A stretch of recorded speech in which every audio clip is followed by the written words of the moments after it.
काङ्ग्रेसको नयाँ पार्टी विमलेन्द्र, शेखर, शशाङ्क, पूर्णबहादुर, होइन प्रकाशमान, अनि त्यस पछाडि गएर 50 लाखे, टेरामक्स, बालमन्दिर होइन, ऊ के अरे त स्काउट, व्हाइट बडी, भुटानी, सबै मिलेर नयाँ यस्ता पार्टी, नयाँ मिलेर काङ्ग्रेस। यिनले नयाँ काङ्ग्रेस खोल्दाखेरि यिनीहरू जम्मा हुँदा हुने कति यिनीहरूको सङ्ख्या? 1000, 1500,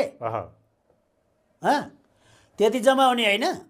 चिन्न त चिनिया छ, पहिला टेलिभिजनले देखाइ गरौँ अनुहार चिन्छन् जम्मैले, पत्याउँछन् चाहिँ कसले? तर अनि अर्को राष्ट्रको एजेन्डा पढ्नु मलाई भन्न दिनुहोस् क्या, पत्याउँछन् चाहिँ कसले? अब पत्याउनका लागि यिनले थप्नु पर्यो शब्द, के थप्ने? खाँचो जनताको जे छ त्यही थप्नु पर्यो, त्यही थप्ने। त्यसमा राजा हामीलाई बिपीले पहिले भनेको थियो, बिपीको बाटोबाट हामीले बिराएको हुनाले गिरिजा प्रसाद कोइरालाले गर्दाखेरि आज हामी यो हालतमा पुग्यौँ।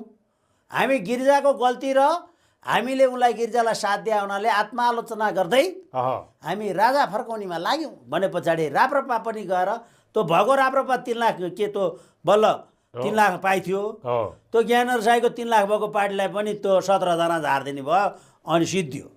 अब नयाँ काङ्ग्रेस बनाउने, त्यसमा दुर्गा प्रसादलाई लिएर जाने, त्यसमा ज्ञानेन्द्र साईलाई लिएर जाने, ठुलो पार्टी बनाउने, राजा फर्काउने, सुन्नु त्यो अभियान छ नि काङ्ग्रेसको। त्यो त म भन्दै जान्छु, सुन्नु त्यो गर्नु पर्यो।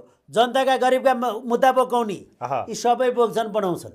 हेर्नुहोस् है, र अझ पनि तपाईँलाई भन्छु, रासोपाले राम्रैसँग काम गर्दै आयो र जनताको अभिमत जे राखो।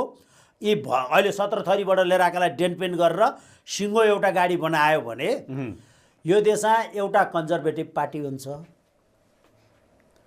एउटा डेमोक्रेट पार्टी